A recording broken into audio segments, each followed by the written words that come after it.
तो हेलो दोस्तों, मैं राम कुमार आपका स्वागत करता हूँ एडू फाइबर की क्लास 6 में। ठीक है। तो हम लोगों ने आज राजनीति पहले कुछ राजनीति पे कुछ बात किए हुए थे, समाज के बारे में, समाज के राजनीतिक विज्ञान के बारे में। और आज हम लोग राजनीति के दूसरे पार्ट में पहुंच चुके हैं, जहाँ पर हम लोग जानेंगे कि आखिर ये भारत देश जो कि विविधताओं से भरा है, आखिर ये कैसा है, यहाँ की भौगोलिक आकृति कैसी है, सामाजिक दशा कैसी है। इन सभी चीज़ों के बारे में आज हम लोग पढ़ने वाले, जहाँ पर हम लोग बात करेंगे कि हमारा देश जो है वो संसार का सबसे बड़ा लोकतांत्रिक देश है। कौन सा देश है बाबू? लोकतांत्रिक। लोकतांत्रिक का आप सोचेंगे कि अर्थ क्या, ये लोकतांत्रिक देश क्या होता है? लोकतांत्रिक का मतलब होता है जहाँ पर लोगों द्वारा शासन किया जाता है। अब बोलो कि लोगों द्वारा शासन किया जाता है। बच्चों, आपको याद ही होगा कि आप लोग अभी कुछ दिन पहले अभी वोट वगैरह सुने होंगे, वोट देते हैं ना। तो हम लोग एक प्रतिनिधि को चुनते हैं वोट देकर, ठीक है। और वो प्रतिनिधि हम पर क्या करते हैं? हाँ, हम पर वो क्या करते हैं, कुछ काम, जैसे कि हम लोग के जितने भी काम काज होते हैं वो उत्तरदायित्व संभालते हैं, ठीक है। उसी तरह के मतलब लोगों का शासन व्यवस्था का संभालने का काम करते हैं, उसी को बोलते हैं लोकतांत्रिक, ठीक है। तो ये हमारा लोकतंत्र के बारे में, जो भारत का सबसे बड़ा अगर लोकतांत्रिक देश का बात किया जाए तो वो कौन सा देश है बाबू? लोकतांत्रिक देश भारत है, ठीक है। जहां पर संसार के सभी धर्म के लोग, संसार के सभी धर्म के लोग यहाँ पर निवास करते रहते हैं, जिसमें से सभी धर्म आते हैं। मतलब बाबू बहुत सारे धर्म दुनिया में, इस पूरे संसार में लगभग 300 धर्म है। कितने धर्म है? 300, ठीक है। जहां पर हम लोग देखेंगे, आज हम लोग बात करेंगे कि संसार के सभी धर्म के बारे में, संसार के किसके बारे में? सभी धर्मों के बारे में आज बात करेंगे, ठीक है। उसके बाद हम लोग यहाँ पर बात करेंगे कि यहाँ की भौगोलिक दशा कैसी है, आर्थिक दशा कैसी है, सामाजिक दशा कैसी है, राजनीतिक दशा कैसी है और सांस्कृतिक दशा कैसी है। यहाँ पर बहुत सारी भिन्नताएं पाई जाती है, हम लोग आगे ये बात कर चुके हैं, ठीक है। और उसके बाद हम लोग देखेंगे बाबू, चलिए स्टार्ट कर देते हैं भौगोलिक दशा के बारे में। इसके बारे में भौगोलिक दशा, ठीक है। चलिए देखते हैं कि आखिर भारत की भौगोलिक आकृति है कैसी। बोला जाता है कि बाबू भारत की चौहद्दी जो है, जिसमें उत्तर में हिमालय है, जो कि इस एरिया में पूरी की तरह से ये उत्तर में क्या है? हिमालय, ठीक है। उसके बाद आप देखेंगे कि पश्चिम में क्या है? अरब सागर, जिसको अरबियन सी के नाम से जाना जाता है। उसके बाद दक्षिण में हमारा है हिंद महासागर, ठीक है। और पूरब में है हमारा बे ऑफ बंगाल, ठीक है। इन सभी चीज, इसको भारत की चौहद्दी बोला जाता है। क्या बोला जाता है? भारत की चौहद्दी, मतलब जो 4 दिशाओं में एक तरह से एकत्र, मतलब दिशा में वो है, ठीक है। चारों दिशा में वो फैले हुए हैं। उसके बाद हम लोग देखेंगे बाबू कि भारत जो है वो बहुत ही ज़्यादा सिर्फ लोगों में नहीं, भाषाओं में नहीं, पहनाव में नहीं, धर्म में नहीं, और भी बहुत सारी वो जगहों के कारण, ठीक है, उसमें भौगोलिक भिन्नता है। भौगोलिक का मतलब होता है भूगोल से संबंधित। आप लोग बाबू अगली क्लास में जैसे कि हम लोग बोले थे कि भूगोल मतलब क्या होता है, जो पृथ्वी से संबंधित होता है, मतलब जमीन वगैरह के संबंधित होगा। तो क्या हर एक तरह के जो जमीन या मैदान, क्या भारत का सभी मैदान क्या सभी एक जैसे हैं? नहीं। भारत के उत्तर में जहाँ पहाड़ी क्षेत्र है, ठीक है, पहाड़ी क्षेत्र, ठीक है, उत्तर में। उसके बाद यहाँ पर एक है भारत का, बोला जाता है कि भारत में रेगिस्तान भी है। देखिए यहाँ पर पहाड़ी क्षेत्र जो हिमालय है, वो बर्फों से पूरा का पूरा जो पहाड़ी है हिमालय पर्वत, ठीक है, वो किससे ढका हुआ है? बर्फ से। किससे ढका हुआ है? बर्फ से। जिसके कारण वहाँ के जो सामने वाले जो एरिया है, सामने वाले जो राज्य हैं, वो हरदम क्या करते हैं? ठंडे रहते हैं। जैसे शिमला, हिमाचल प्रदेश, इन सभी का नाम आपने सुना होगा, ठीक है। उसके बाद देखिए वहाँ पर ठंडा क्षेत्र भारत में है। उसके बाद गर्म क्षेत्र भी है, जो कहाँ है? राजस्थान में। वो कहाँ है? राजस्थान में। राजस्थान में ही सबसे बड़ा भारत का एक रेगिस्तान पाया जाता है, जिसका नाम है थार रेगिस्तान। क्या नाम है बाबू? थार रेगिस्तान। उसके बाद आप देखेंगे कि यहाँ पर ही भारत देश में सबसे अधिक वर्षा वाला स्थान भी पाया जाता है, जो कि मंसिरम, ठीक है। मंसिरम का हम लोग बात कर चुके हैं, जो कि यहाँ पर है मंसिरम, मेघालय। मेघालय में है, ठीक है। मेघालय के मंसिरम में सबसे अधिक वर्षा होती है, जो कि सिक्किम के ठीक करीब है, सिक्किम और भूटान के नीचे, ठीक है। उसके बाद हम लोग देखेंगे बाबू कि आखिर इन सभी स्थानों में और क्या क्या भिन्नताएं पाई जाती है, ठीक है।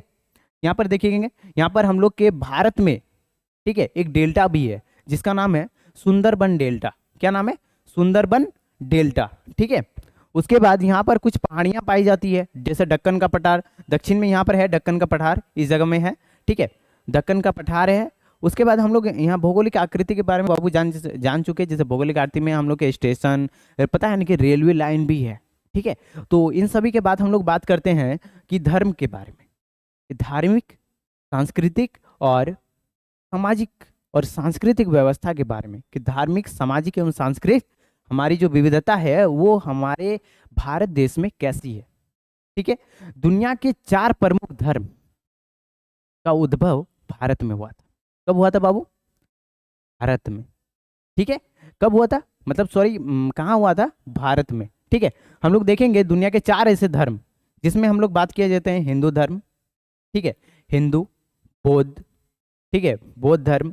उसके बाद आगे हम बात करते हैं जिन जिन धर्मों के बारे में बात करेंगे। चलिए आगे देखते हैं। सबसे पहले एक धर्म आता है हिंदू धर्म, जिसके 3 पंथ हैं। कितने पंथ हैं? 3। ये है, एक यहाँ पर आ जाता है पहला पंथ, एक है शैव, एक है शाक्त और एक है वैष्णव। कोई शिव को मानते हैं, कोई विष्णु को मानते हैं, कोई हनुमान को मानते हैं, तो कोई गणेश को मानते हैं। मतलब हिंदू के भी मानने वाले क्या हैं? अलग अलग हैं। ठीक है, कोई हिंदू धर्म को पूरी तरीके से एक ही हिंदू धर्म में बहुत सारे मतलब क्या बोलते हैं, भगवान है। ठीक है, बहुत सारे पूजने वाले के। ठीक है, कोई वही तो बात कर रहे हैं ना, कोई शिव को पूज रहे हैं, कोई विष्णु को पूज रहे हैं, कोई हनुमान को पूजते हैं, कोई गणेश को पूजते हैं। ठीक है, तो इन सभी धर्मों के आते हैं। उसमें से देखिए बाबू, जब हिंदू एक धर्म है तो उसमें एक पवित्र ग्रंथ, जिनके अनुसार हिंदू धर्म जिसके अनुसार अगर आज चल रहा है, तो वो जिनके अनुसार चलता है उनका एक ग्रंथ होता है, एक पवित्र ग्रंथ, जिसका नाम आप लोग ग्रंथ आते हैं, कुछ वेद आते हैं। जैसे एक है भगवत गीता। क्या है? भगवत गीता। ठीक है, उसके बाद एक वेद आता है सबसे प्राचीन। ठीक है, जिसमें हम लोग के सारे अनुशासन दिए हुए हिंदू धर्म में। इसमें से 4 वेद को भी 4 प्रकार में बांटा गया है। एक है ऋग्वेद, एक है ऋग्वेद, एक है यजुर्वेद, एक है सामवेद, एक है अर्थवेद। ठीक है, उसके बाद रामायण, महाभारत, गीता, उपनिषद, ये सभी जो हैं हमारे पवित्र ग्रंथ हैं। क्या है? हमारे पवित्र ग्रंथ है। किनके? हिंदू धर्म के। ठीक है, हिंदू धर्म के। उसके बाद हम लोग बात करते हैं बाबू कि यहाँ पर तो हम लोग धर्म के बारे में बात किए। अब यहाँ पर कुछ त्योहार भी मनाए जाते हैं, जैसे दुर्गा पूजा। ठीक है, क्या होता है? दुर्गा पूजा। आप लोग पता ही होगा कि दुर्गा पूजा भारत का सबसे बड़ा त्योहार है। ठीक है, उसके बाद दीपावली, दुर्गा पूजा के बाद दीपावली। उसके बाद होली, जो कि हाल ही में बाबू आप लोग खेल चुके हैं। ठीक है, होली। ठीक है, होली की बात करते हैं तो होली हम लोग अभी हाल ही में मार्च के समय में, बैसाख महीने में मनाया जा चुका है। ठीक है, उसके बाद है रक्षाबंधन। क्या है? रक्षाबंधन। ठीक है, और गणेश चतुर्थी, जो कि हम लोग मनाते हैं हिंदू धर्म में। ठीक है, चलिए आज हम लोग हिंदू धर्म के बारे में जैसे कि बात कर लिए, अब आगे चलते हैं कि आखिर हिंदू धर्म के बाद आते हैं सिख धर्म, इस धर्म का भी उद्भव भारत में हुआ था। ठीक है, जिनके संस्थापक होते हैं गुरु नानक। सिख धर्म की स्थापना किसने की? गुरु नानक ने। ठीक है, गुरु नानक ने इन्हें 2 पंथ में बांटा था। पहला पंथ, गुरु नानक ने सिख धर्म की स्थापना की और इनके 2 पंथ आते हैं। एक आता है नामधारी और एक आता है निरंकारी। 2 पंथ है, जिसमें से हर एक धर्म के बाबू क्या होते हैं ना, एक पवित्र ग्रंथ पाया जाता है, जिनके अनुसार हम लोग क्या करते हैं, उस धर्म को मानते हैं। सिख धर्म में क्या है कि इस्लाम धर्म और हिंदू धर्म के सभी कुछ जो धर्म के मतलब पालन करने वाले जो अनुशासन होते हैं ना, वो इस सिख धर्म में मिलते हैं। उनके पवित्र ग्रंथ का नाम है गुरु ग्रंथ। क्या नाम है? गुरु ग्रंथ। ठीक है, वो लोग भी एक कुछ त्योहार को मनाते हैं, जैसे बैसाखी। ठीक है, और गुरु पर्व। बैसाखी और गुरु पर्व आप देख सकते हैं, बैसाखी वो लोग मनाते हैं और गुरु पर्व। ठीक है, गुरु पर्व को वो लोग मनाते हैं, जिनका वो त्योहार है। ठीक है, धार्मिक ग्रंथ, सिख धर्म के धार्मिक ग्रंथ का क्या नाम है? गुरु ग्रंथ। सिख धर्म के धार्मिक ग्रंथ का क्या नाम है? गुरु ग्रंथ। और सिख धर्म के संस्थापक किनको माना जाता है? गुरु नानक को। ठीक है, तो बाबू उसके बाद सिख धर्म के आगे एक धर्म आता है जिसको हम लोग बोलते हैं जैन धर्म। कौन सा धर्म? जैन धर्म। जैन धर्म के संस्थापक आदि ऋषभ देव आदिनाथ को माना जाता है। जैन धर्म के संस्थापक कौन थे? ऋषभ देव आदिनाथ। ठीक है, जैन धर्म के भी 2 अनुयायी हैं, जैसे मतलब 2 पंथ हैं। ठीक है, एक है दिगंबर और एक है श्वेतांबर। ठीक है, दिगंबर और श्वेतांबर, जैसे हिंदू में वैष्णव वगैरह बांटे थे ना, उसी तरह जैन धर्म के भी 2 मानने वाले हैं, एक है दिगंबर में, एक है श्वेतांबर में। ठीक है, और हर एक जैन धर्म के जैसे संस्थापक का हम लोग बात किए, क्या है? ऋषिदेव आदिनाथ, ऋषिदेव आदिनाथ। ठीक है, उसके बाद उसमें भी सिख धर्म के भी कुछ अनुशासन जो हम लोग पालन करते हैं, जो भी कुछ संस्कार लाते हैं, कुछ भी लाते हैं, तो उसमें से भी एक क्या होता है ना, उनका भी एक धार्मिक ग्रंथ है। क्या है? धार्मिक ग्रंथ। ठीक है, धार्मिक ग्रंथ यहाँ पर क्या आता है? उनका आगम सूत्र। क्या आता है? आगम सूत्र। ठीक है, आगम सूत्र जैन धर्म का पवित्र ग्रंथ है। आगम सूत्र क्या है, जैन धर्म का पवित्र ग्रंथ है। और उनके भी कुछ त्योहार हैं, जैसे कि महावीर जयंती। आप लोग जानते होंगे महावीर जयंती के दिन हमारे विद्यालय को छुट्टी दी जाती है। तो महावीर जयंती जो है जैन धर्म के एक त्योहार है। क्या है? जैन धर्म का एक त्योहार। उसके बाद हम लोग देखेंगे बौद्ध धर्म के बारे में। किसके बारे में? बौद्ध धर्म के बारे में। ठीक है बाबू। तो बौद्ध धर्म के संस्थापक गौतम बुद्ध को माना जाता है। किनको माना जाता है? गौतम बुद्ध। अपने नाम सुना ही होगा, गौतम बुद्ध। ठीक है। तो गौतम बुद्ध जो है उन्होंने बौद्ध धर्म की क्या की? स्थापना की, बौद्ध धर्म की। ठीक है। ऐसे जो हिंदू धर्म है ना, उनका माना जाता है कि उनकी स्थापना किसने की, ये अभी तक ज्ञात नहीं है। ठीक है। और उसके बाद बौद्ध धर्म के भी मानने वाले दो हैं, जैसे कि उनके भी दो पंथ हैं। एक है हीनयान, एक है हीनयान और एक है महायान। एक है हीनयान और एक महायान। ठीक है। उनका भी एक धार्मिक ग्रंथ है जो क्या है? त्रिपिटक। क्या है? त्रिपिटक। त्रिपिटक क्या है?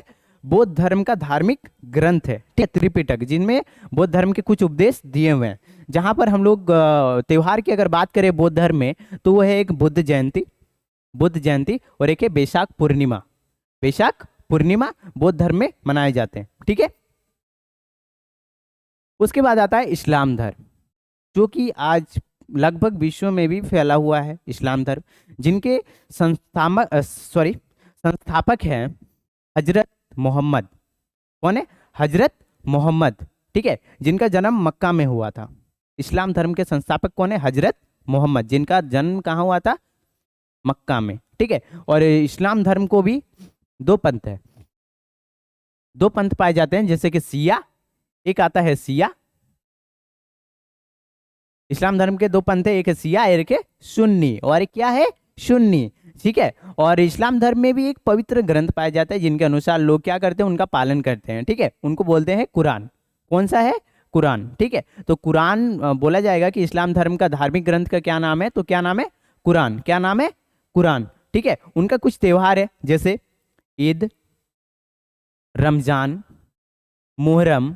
ठीक है। ये सब क्या है? उनके कुछ त्योहार हैं। त्योहार जो कि कुछ बड़े त्योहार के नाम, जैसे कि हिंदू धर्म का हम बात किए तो इस्लाम धर्म में भी हर एक धर्म के अनुयायी हम लोग बात ही कर चुके हैं बाबू, कि भारत देश में सभी धर्म के क्या रहते हैं ना, अनुयायी यहाँ पर निवास करते हैं। और सभी धर्म का अलग अलग त्योहार है।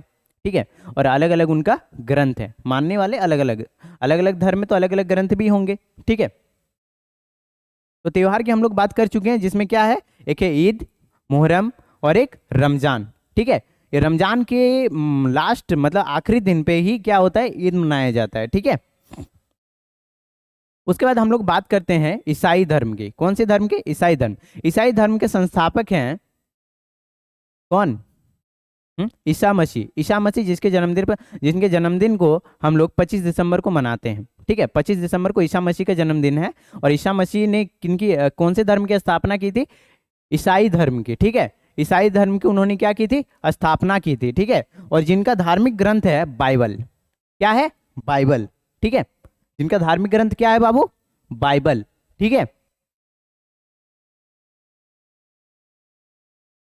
अब देख सकते हैं कि यहाँ पर धार्मिक ग्रंथ क्या है? बाइबल। ठीक है। और उनका कुछ त्योहार उन लोग मनाते हैं, जैसे क्रिसमस उनका एक त्योहार है, सबसे बड़ा त्योहार। ईसाइयों का सबसे बड़ा त्योहार क्या है? क्रिसमस। उसके बाद है ईस्टर, हैप्पी ईस्टर। ठीक है। ईस्टर भी उन लोगों का एक त्यौहार होता है, जिस तरह हमारे त्यौहार है उसी तरह उनके भी त्यौहार है। और एक धर्म है जो कि यहाँ पर निवास करते हैं, वो है पारसी धर्म। कौन सा धर्म? पारसी धर्म। ठीक है। और पारसी धर्म में भी एक ग्रंथ है जो कि अवेस्ता। उनका धार्मिक ग्रंथ क्या है? अवेस्ता। और वो लोग एक त्यौहार को मनाते हैं, नवरोज। नवरोज मुबारक। ठीक है। नवरोज मुबारक। नवरोज वो लोग मनाते हैं। ठीक है। ईसाई धर्म कौन सा? सॉरी, पारसी धर्म। कौन सा धर्म मनाते हैं? पारसी धर्म। कौन सा त्यौहार मनाते हैं? नवरोज। ठीक है। उनका धार्मिक ग्रंथ का क्या नाम है? अवेस्ता। क्या नाम है? अवेस्ता। आप देख सकते हैं बाबू, अवेस्ता। उनके धार्मिक ग्रंथ का क्या नाम है? अवेस्ता। ठीक है। तो इसी तरह बच्चों हम लोग सभी धर्म के धार्मिक अवस्था के धार्मिक, सामाजिक और उनकी संस्कृति के बारे में बात कर चुके हैं। उसी तरह झारखंड की कुछ संस्कृति हैं जो कि हम लोग अगले क्लास में इसके बारे में चर्चा करेंगे। तो आज के लिए बस इतना ही। तो धन्यवाद बच्चों, थैंक्स। जय हिंद, जय भारत।